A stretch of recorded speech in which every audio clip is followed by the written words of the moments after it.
Hello dear ones, चलिए देखते हैं कि जैसा कि आपने कहा था कि आप लोगों के पास 2016 का जो पेपर एग्ज़ाम हुआ था आपका जूनियर इंजीनियर का यूपीट्रिपलएससी का, उसके क्वेश्चन पेपर आप लोग बोल रहे थे। तो मैं आज आपके लिए क्या कर रही हूँ, वो क्वेश्चन पेपर यहाँ पे अपलोड कर दे रही हूँ। तो हम लोग यहाँ देख लेते हैं, इस पेपर में देखेंगे कि कौन कौन से क्वेश्चन पूछे गए हैं और किस किस टॉपिक से रिलेटेड पूछे गए हैं, वो भी आपको बता दूंगी। ताकि आप लोग, बहुत बच्चे होते हैं ना, वो सोचते हैं कि इस टॉपिक का नहीं आ रहा, इसका नहीं आ रहा। तो ये मीन नहीं होता है कि अगर आपका सिलेबस जो दे रखा है उतना तो सिलेबस है। अब डिपेंड करता है कि क्वेश्चन एग्जामिनर पे कि वो क्वेश्चन पेपर जब बनाता है तो वो कौन कौन से टॉपिक लेके चलता है। तो उस अकॉर्डिंगली हम लोग सिर्फ और सिर्फ वही पढ़ेंगे नहीं। तो उसके लिए हमें क्या चाहिए होगा, हमको ये चाहिए होता है कि हमें ये पता होना चाहिए कि सिलेबस हमारा कितना है और कौन से क्वेश्चन आ सकते हैं। तो चलिए देखते हैं। जैसा कि पता है कि आपको ये आपका कितने मार्क्स का होता है, 500 मार्क्स का पेपर होता है। तो ये आपका फर्स्ट पेपर है। आपका क्या है, फर्स्ट पेपर जनरल हिंदी और इंग्लिश की बात करते हैं। सबसे पहले हम लोग यहाँ पे देखते हैं हिंदी का। तो हिंदी में सबसे पहले पूछा गया है आपका, क्या पूछा गया, पर्यायवाची। तो आप कॉपी में जल्दी से लिख लीजिए, आपका पहला टॉपिक क्या हो जाएगा, पर्यायवाची हो गया। दूसरे में क्या दिया है आपको, एक गद्यांश दिया है, पैरा दिया है, जिसमें आपको इसको बहुत क्लियरली इसको पढ़ना होगा, रीड करना होगा। और उसके बाद में क्या होगा, इसी के बिहाफ से आप पे से क्वेश्चन पॉइंट ऑफ किए जाएंगे।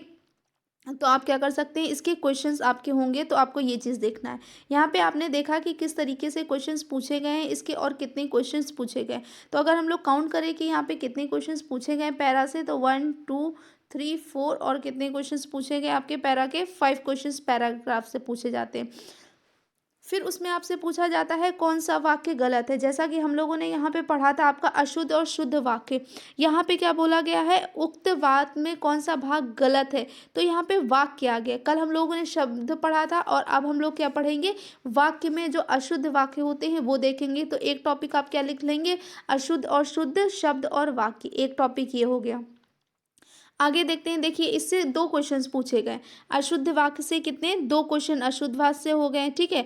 पर्यायवाची का तो अभी एक ही पूछा गया है। गद्यांश के आपके 5 क्वेश्चंस हो गए। फिर देखते हैं लोकोक्ति। लोकोक्ति और मुहावरे पूछे जाते हैं। लोकोक्ति और मुहावरे से भी क्वेश्चंस पूछ लिए जाते हैं। तो आपका एक टॉपिक ये हो गया। आगे बढ़ के देखते हैं कि और हमारे में क्या क्या पूछा जाता है।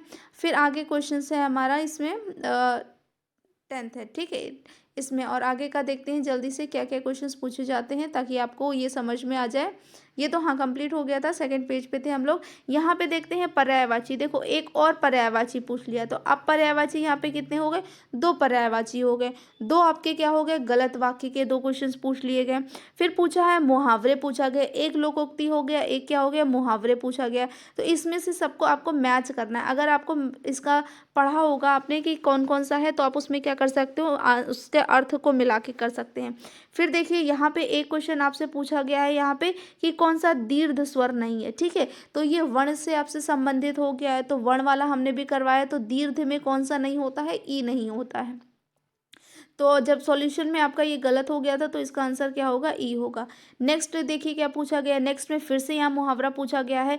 तो लोकोक्ति या मुहावरा मिला के ये आप कितना हो गया, 3 हो गए। कितने क्वेश्चंस हो गए आपके, 3 क्वेश्चंस हो गए।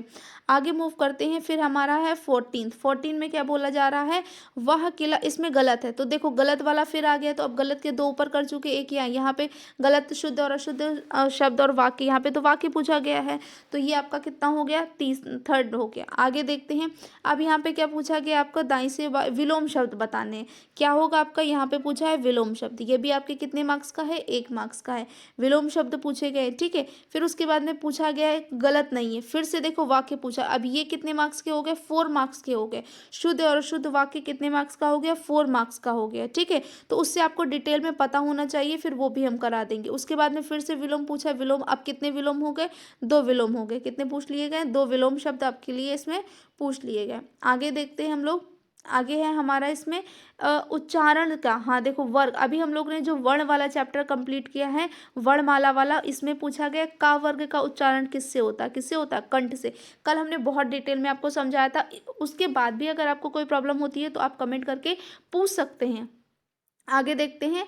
लकड़ी संज्ञा भेद। अब जब संज्ञा का टॉपिक पढ़ाएंगे, कितने प्रकार की संज्ञा होती है, तो संज्ञा का भी आप एक टॉपिक लिख लीजिए, क्या पूछे जाते हैं। फिर से ये मुहावरा आ गया। तो अब देखो, 3 मुहावरे पूछे गए और एक क्या हो गया, लोकोक्ति हो गया हमारा, ये हो गया। फिर आता है हमारा नेक्स्ट क्वेश्चन है यहाँ पे, पर्यायवाची, एक पर्यायवाची ऊपर पूछा गया था, एक ही। अब कितने नंबर के पर्यायवाची पूछ लिए गए? 2 नंबर के पर्यायवाची पूछ लिए गए। आगे देखते हैं हम लोग।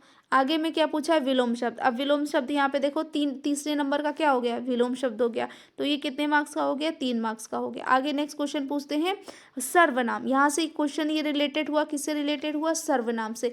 तो संज्ञा हो गया, सर्वनाम हो गया, तो ये भी आपसे क्वेश्चन पूछ लिए गए। फिर एक क्वेश्चन आ गया यहाँ पे पर्यायवाची। अब पर्यायवाची कितने हो गए आपके? 3 हो गए। तो इसका मतलब आपको पर्यायवाची से भी कितने हैं? 4 पर्याय, ये विलोम शब्द आ गया। तो आपके पास कितने हो गए? 4 विलोम शब्द हो गए, ठीक है। और 4 नंबर के विलोम शब्द आ गए, 3 नंबर के या 4 नंबर का आपका आ गया। तो आई होप आपको ये प्रॉपर्ली समझ में आ गया है कि किस किस क्वेश्चन पेपर किस किस टॉपिक से आ सकते हैं। तो आप ये, अगर कोई एक्स्ट्रा टॉपिक कराया जाता है तो आप उससे परेशान मत होइएगा। क्यों? क्योंकि वो हमारे सिलेबस में दिया है। तो अगर हमारे सिलेबस में क्वेश्चंस दे रखा होगा तो फिर एग्जामिनर पे डिपेंड करता है वो किस एग्जाम पेपर में किस टॉपिक से दे दे। तो उसके लिए आपको बेफिक्र होकर पूरी प्रिपरेशन करनी पड़ेगी।